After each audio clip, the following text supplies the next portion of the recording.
Ladies and gentlemen, absolute super duper thank you to Stephanie, Frisk Risk, John, Mary, Tyler, more, I imagine, and Asteroid Fight Club. I'm now within $967 away from hitting my May THORnews fundraiser goal to keep THORnews up and running. If you'd like to contribute, I got a mailbox, a PayPal, a Venmo, a CashApp, a Patron, and nothing but love and gratitude and appreciation for y'all because you guys are fantastic. All right. There is a whole lot going on in the weather, and with Mercury turning retrograde, and then Jupiter going into Aries, which is a fire sign, and then the big lunar eclipse coming Sunday night, which you should be able to see if you are in North, Central, or South America. This is definitely going to be one wild week for the history books, I would guess, in weather and, in all levels and layers. But I'm going to kind of keep it compartmentalized because there's so much going on. So let's just keep this to weather, space weather, and planetary things if you are okay with that. Okay, great. Hope you're having a wonderful Monday. And yes, over the next few days, I promise to do a video about solar flares because solar flares are fascinating. And right now we have 2 sunspots on the board that are capable, 25% chance of X-class solar flares. And so we will continue to watch the sun. As it has definitely been waking up over the last few months and been very active. We've been watching this filament here to see if it tears off while facing Earth. But so far, it is sticking to the sun like glue on shit. Maybe that's a bad analogy because nobody ever puts glue on poop, I don't think. All right, but in very serious situation, we have been seeing some unprecedented heat and some unprecedented wind. In New Mexico, they've been having super horrible wildfires explode, and it does not appear that situation is going to improve anytime soon as the heat, the wind, and the critical wildfire danger will persist. On top of that, not only have we been getting volcano-like fires starting up at the same time, we've also been getting some super duper nasty blowing winds. And today, parts of Texas, Oklahoma, New Mexico, and Colorado will be facing extreme wildfire danger, which is even worse than critical. Now let's take a break from the heat talk to talk about severe weather, because as the cool and the heat battle it out, we get big bad storms. And so today we will be looking for parts of Minnesota and Wisconsin under the gun. We're looking out for possible tornadoes, Wisconsin tornadoes. I know that sounds funny. And definitely big hail has been part of the scene lately. And then tomorrow, on Tuesday, parts of West Texas will be under the gun for more hail, tornadoes, straight line winds, and things of that variety.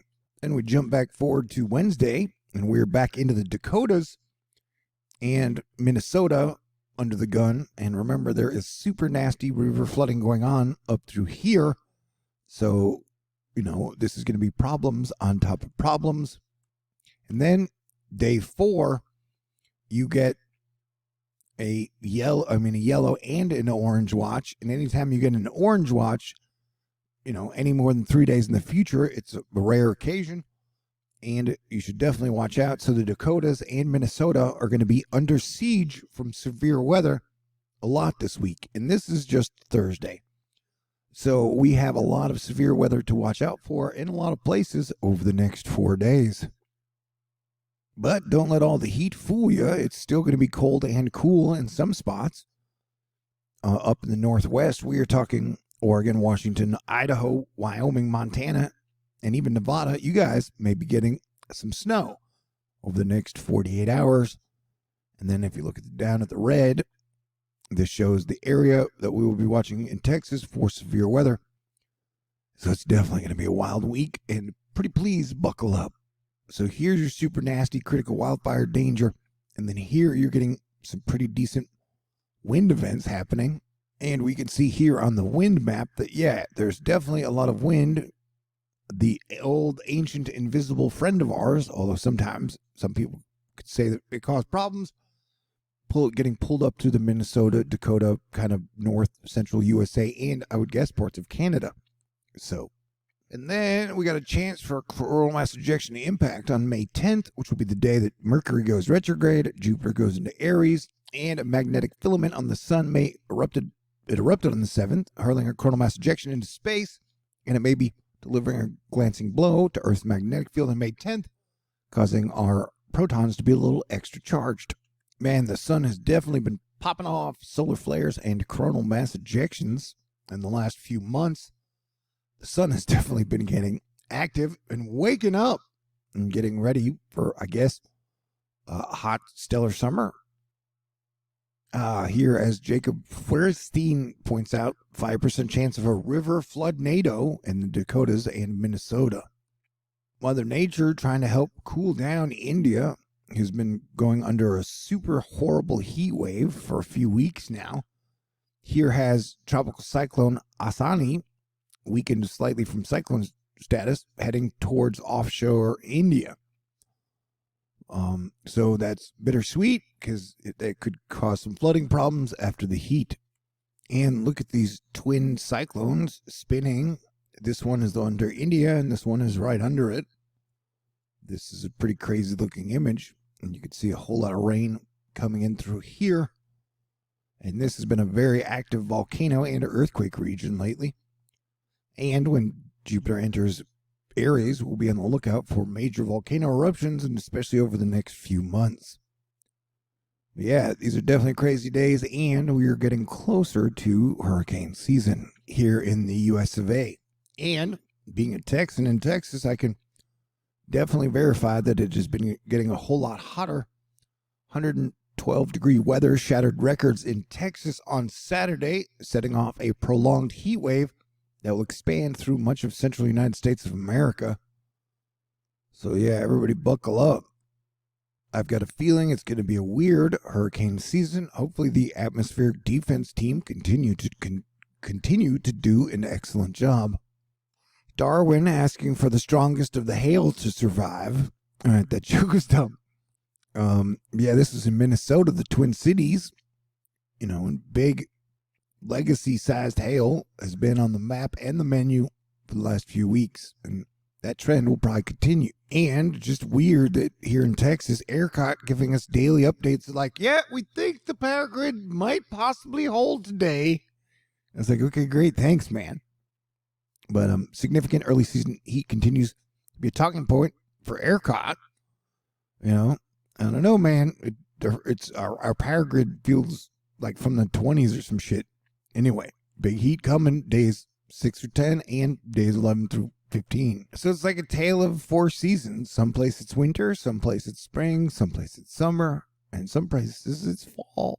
And then, like I said, the heat wave in India and eastern Pakistan has just been a nightmare for millions, if not billions of people, as temperatures have stayed over 100 and floating close to 120 range. So it has just been a nightmare there. Send prayers if you can. And New Mexico has seen some really nasty fires and had several evacuations as the fires have just been bursting out like crazy. Yeah, so definitely be prepared for a wild week, mentally, physically, spiritually, and just do your best to stay cool and be grateful for all the small things in life. The fact that we even have electricity and air conditioning and, you know, and be grateful that the sun is still alive. Here, industrial engineer Arin Kyoto is showing us a filament burst. I don't even know if that's filament. That just may be a backside CME. It is definitely interesting looking. Maybe the sun is communicating with other stars, and this is the way it does it. Or planets. But yeah, the last time Jupiter was in Aries was like 2011. So you can think back, what was happening in your life back then, 11 years ago in the Jupiterian cycle. I'm a Sagittarius, so, you know, I really love Jupiter. And Jesus. All right, so stay cool. And if it feels like the world is ending or you're going through some crazy shit, just remember, you got Mercury retrograde and you got the eclipse. Eclipse seasons are always super weird. But do your best to stay cool if you can. Everybody will be going through something this week, I imagine. And super duper absolute thank you to Asteroid Fight Club for all your love and support. I've only got $967 left to raise to hit my May THORnews fundraiser. You know how to donate or contribute. I promise to give you my all during May and through the summer. But thank you very much to Asteroid Fight Club. And thank you to Stephanie, Frisk Risk, John, Mary, Tyler, the Texas Angel, Patricia, Alexis, Lauren, Barbara, Glenda, Arnica, Lightsoul, Dan, Marlita, Brian, Ann, Max, Teresa, Ricks, 1988, and everybody out there that is staying cool, awesome, and keeping a sense of humor and hope through it all. Y'all stay cool, and I'll definitely be talking to y'all today and tomorrow and through the week, because it's going to be a wild week. All right. God bless everyone.